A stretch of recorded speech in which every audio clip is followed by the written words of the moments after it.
Elle fait suite à la rencontre des hauts fonctionnaires des États membres de la Confédération AES. La première session confédérale du Conseil des ministres s'ouvre sur fond d'espoir, celui d'un espace stable et apaisé, favorable au développement et au plein épanouissement de ses populations.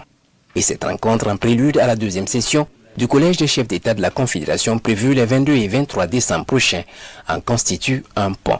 La présente rencontre intervient à un moment crucial où la complexité des défis à l'échelle mondiale exige de nous une collaboration pragmatique et renforcée, une vision claire et une action déterminée. Le terrorisme économique soutenu et le terrorisme médiatique auquel nous faisons l'objet depuis un certain temps visent à affaiblir le soutien dont la Confédération dispose auprès de ses peuples. Ces actes de sabotage ne sont pas simplement le fait des terroristes, mais également une confrontation pour un positionnement géopolitique visant à sauvegarder des intérêts politiques et économiques dans le Sahel. Ce constat nous impose donc de redoubler d'efforts et de vigilance.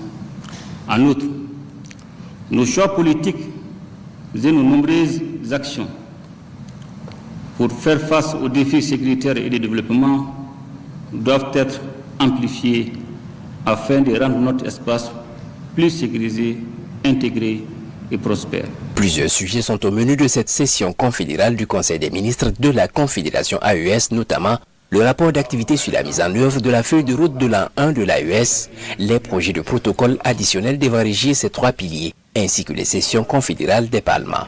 Il s'agit de la démarche d'un espace qui se dote d'un cadre juridique consolidé, favorable à l'élaboration de politiques, projets et programmes de développement au bénéfice de ces populations. Je me réjouis que malgré les obstacles, la Confédération poursuit sa marche souveraine et continue de bénéficier de la confiance de ses populations.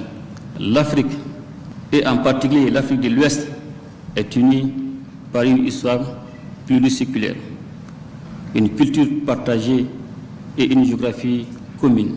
Nos peuples sont naturellement appelés à vivre ensemble dans le respect mutuel, la solidarité et la fraternité.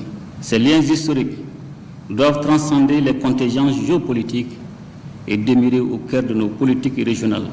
Prennent part à ce rendez-vous les ministres en charge de la défense, de la sécurité, des affaires étrangères et des questions de développement de la Confédération des États du Sahel AES, une confédération qui souscrit à l'intégration des peuples africains et qui s'engage à promouvoir la libre circulation des personnes et des biens.